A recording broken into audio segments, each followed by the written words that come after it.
dans nos prochaines éditions.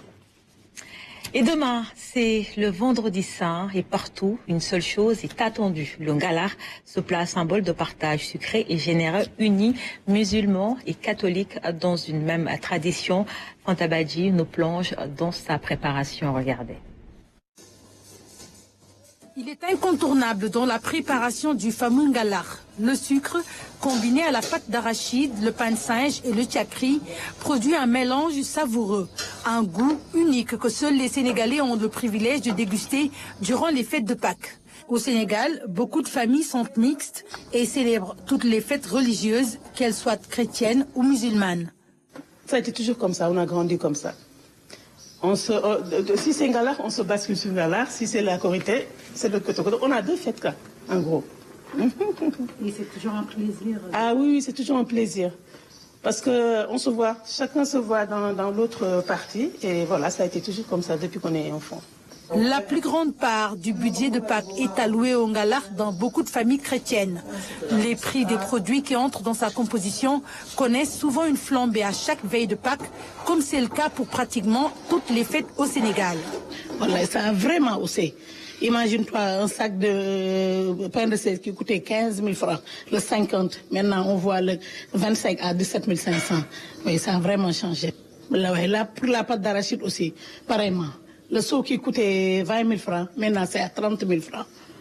C'est un seau de combien de kilos? C'est un seau de 20 kilos. Oui, oui. Qui coûte maintenant 30 000 francs. Il faut avoir un grand cœur pour le gérer, vraiment. Oui, oui, pour y faire. Vraiment, parce que moi, je pensais que moi, de ma part personnelle, je pensais que même cette année, que ça n'allait vraiment pas marcher, sincèrement. D'importantes quantités sont préparées juste pour être distribuées, particulièrement aux musulmans. On a des frères et sœurs musulmans aussi.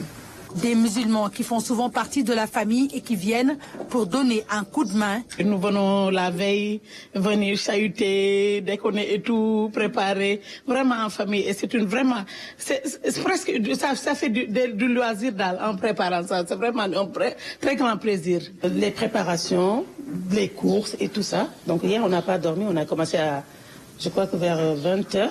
Jusqu'au petit matin, et on a dormi un tout petit peu, et voilà, on continue. Et c'était le plaisir pour moi, c'est de le partager. Quand chacun vient chercher son petit gamelle là, moi ça me fait énormément plaisir. Au-delà des ingrédients, une importante quantité de couverts est achetée pour faciliter le partage du Ngalar, ce qui constitue des dépenses supplémentaires, alors qu'auparavant, chaque famille apportait son contenant pour être servie.